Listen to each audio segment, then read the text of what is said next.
Mga ka-business, baka samantalahin ko itong pagkakataon na to. Kung po pwede po sana, lalambing ako sa inyo. Supportahan niyo po yung Anime Reactors TV. Solid ka business po yan. Tapos ano po kasi siya, bedridden na po, mga ka-business. So sa pamamagitan ng pagbablog, awa ng Diyos nga, na-monetize na siya. Nagkakaroon siya ng kaunting revenue. Kaya maliliit lang kasi yung views niya. Baka pwede po suportahan natin si Anime Reactors TV. Yan. Pero bedridden na po siya. Kaya mapapansin nyo yung at least na mukha niya, pinapakita niya. Cartoon character. Suportahan po natin yan, Anime Reactors TV.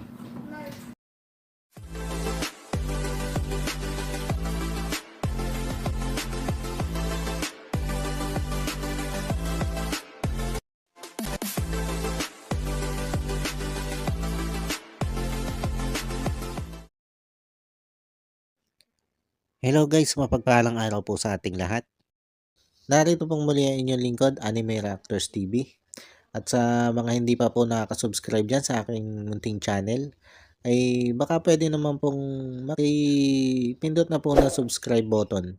At makilike and share na rin po ng aking mga video. At patuloy din po natin suportahan ang Mag-amang Ka-Business Official at Papa Dins TV. At ganun din po yung kanilang second YouTube channel na Ka-Business Family.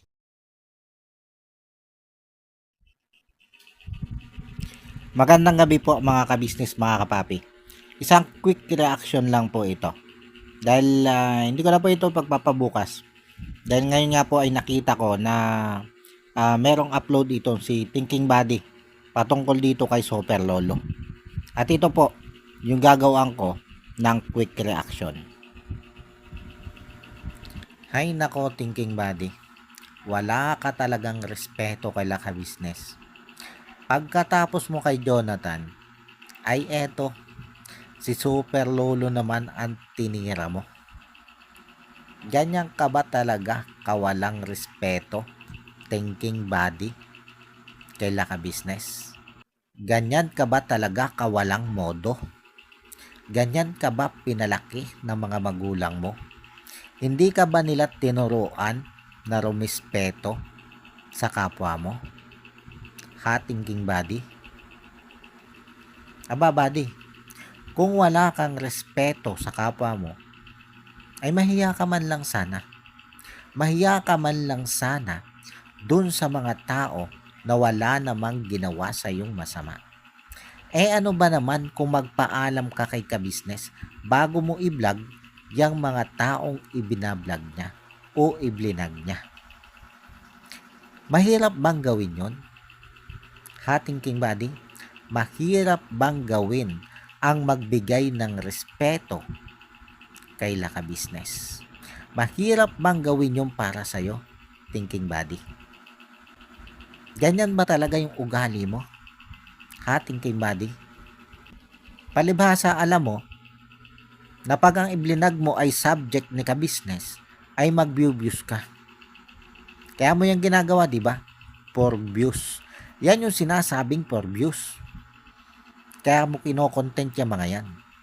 Hindi talaga ang hangad mo dyan ay tumulong, kundi ang hangad mo ay magkaroon ka ng views. Kasi kung talagang hangad mo ay tumulong, Thinking Body, napakarami dyan pwedeng tulungan na hindi pa nai-vlog ni ka-business.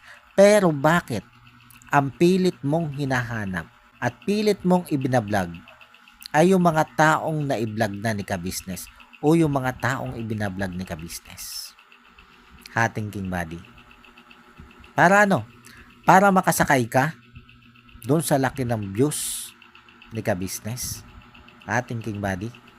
Para makasakay ka sa kasikatan ni ka-business? Ganun ba yon?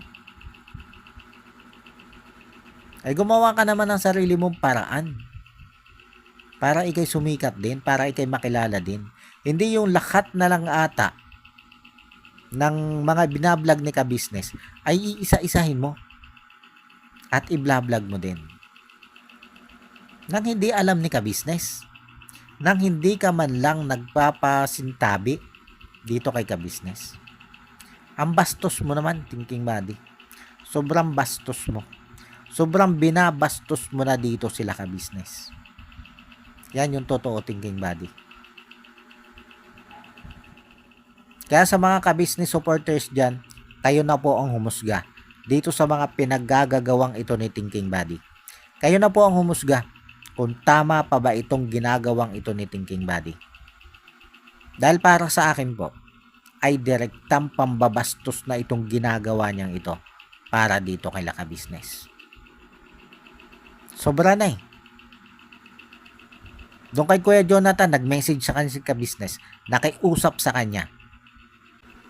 Nakiusap sa kanya si ka-business. Na si ka-business na ang bakala kay na Jonathan. Pero anong ginawa niya? Pinakinggan ba niya si ka-business? Binaliwala niya si ka-business. At ilang video pa rin ni Kuya Jonathan ang kanyang ini-upload. Ganyan kabastos yan si Thinking Buddy. Paano po mga ka-business, mga kapapi? Hanggang dito na lang po ito. Quick reaction lang po ito. Dahil nga po dito sa nakita kong video nito si Thinking Buddy. Hanggang dito na lang po at bukas abangan nyo po yung aking reaction video patungkol dito sa pagbablog nito sila Thinking Buddy, Kuya Ranger, at nito si Tunying dito kay Kuya Jonathan. Muli po ay maraming salamat po at God bless po sa inyong lahat. Anime Reactors, shout out po. Suportahan natin yan si Anime Reactors TV. Yan, pakisupport po natin.